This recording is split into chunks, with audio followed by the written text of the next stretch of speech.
লক্ষ্মীপুরে বন্যার পানি নামতে শুরু করার পর দেখা দিয়েছে সাপের উপদ্রব। প্রতিদিনই সাপে কাটা রোগী আসছে হাসপাতালে। এক সপ্তাহে সদর হাসপাতালে ভর্তি হয়ে চিকিৎসা নিয়েছেন ৭০ জনের বেশি। লক্ষ্মীপুরের ৫ উপজেলার ২০ ইউনিয়ন এবং পৌরসভার ১০ ওয়ার্ড থেকে বন্যার পানি পুরোপুরি নামেনি এখনো। এর মধ্যে দুর্গত এলাকায় বেড়েছে সাপের উপদ্রব। ২০ দিনে সদর হাসপাতালে চিকিৎসা নিয়েছেন ২৫০-র বেশি সাপে কাটা রোগী।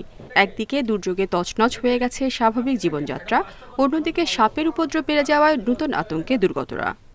মাজা পৌঁছে পানি, ঠিক আছে। তারপরে আমি হাঁটে হেঁটে যাইতেছি, তখন আমার কিন্তু সাপে কামড় দিছে। খেয়াল করি না, আমি তো গোসল করতে রওনা দিছিলাম। আমি খেয়াল করি পরবর্তী পিছনে তাকায় দেখি সাপ পিছনে। এর মধ্যে ভ্যাকসিন সংকটের অভিযোগ উঠলেও চিকিৎসকরা জানিয়েছেন পর্যাপ্ত ভ্যাকসিন আছে হাসপাতালে।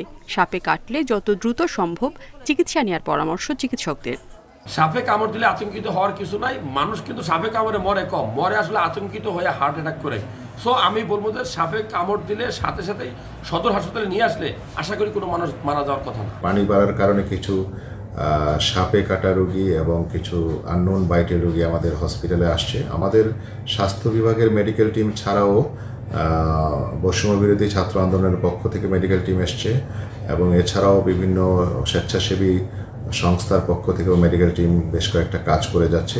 পরিস্থিতি বিবেচনায় পরামর্শ দেওয়া হচ্ছে সাপ নিয়ে অযথা আতঙ্কিত না হয়ে সচেতন হওয়ার। Independent news.